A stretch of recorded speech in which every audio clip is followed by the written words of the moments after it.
Hi everyone. So the first thing that we're going to talk about and then I'm going to take you into is the What's New section. And for those of you who've actually purchased the Aperture 2 Intensive DVD, this is going to be a really great section that you might be able to just use this section to get an idea of what's new in Aperture 3 and go off on your own. However, we are going to go into each of the sections in depth and really look at each of these features a little bit more because there's so much new content in Aperture 3. So let's get started on taking an overview of what the new stuff is, okay? Okay, so just to get started, the first thing we're going to do is we're going to launch the Aperture library, and you want to just hold down the Option key when you launch this time because I want to show you something cool. And right away, you get your Aperture libraries that you have stored in your computer, and you get the option to choose or create a new one. So let's go ahead and choose one that I've already been working with. And you'll notice something new here as well, that when you click on one of the Aperture libraries, it will tell you how many versions and masters you have in that library. So you can get an idea. Sometimes if you name them general things, you can't really tell which one is the right one, but that will help you narrow it down for what you're looking for. So now that we've got one selected, let's go ahead and hit choose. And it's going to launch the Aperture library.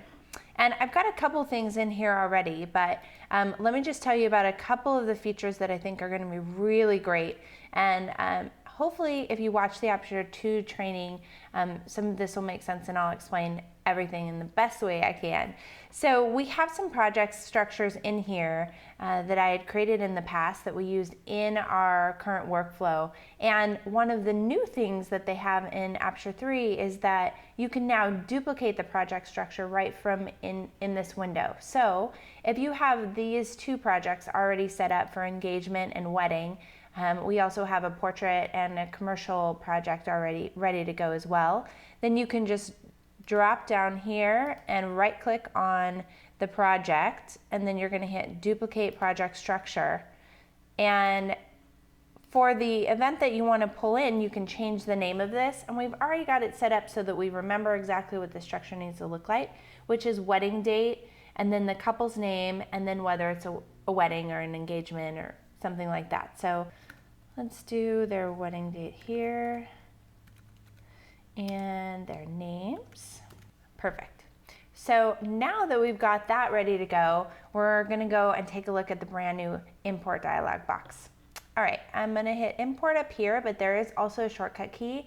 And we talk a lot about shortcut keys in the training, but one thing I always recommend is just that you hover over something or get used to what the shortcut key is, and then once you know what it is, you can just use your shortcut key instead of clicking the mouse. So now we have some images here and ready to go. Let's take a look at how the import dialog box looks, and I'll show you some new things here. All right, so what you'll have is just one of these bricks right away when you get started. But if you drop down the import settings, you can see that there's a bunch of different options in the import dialog box.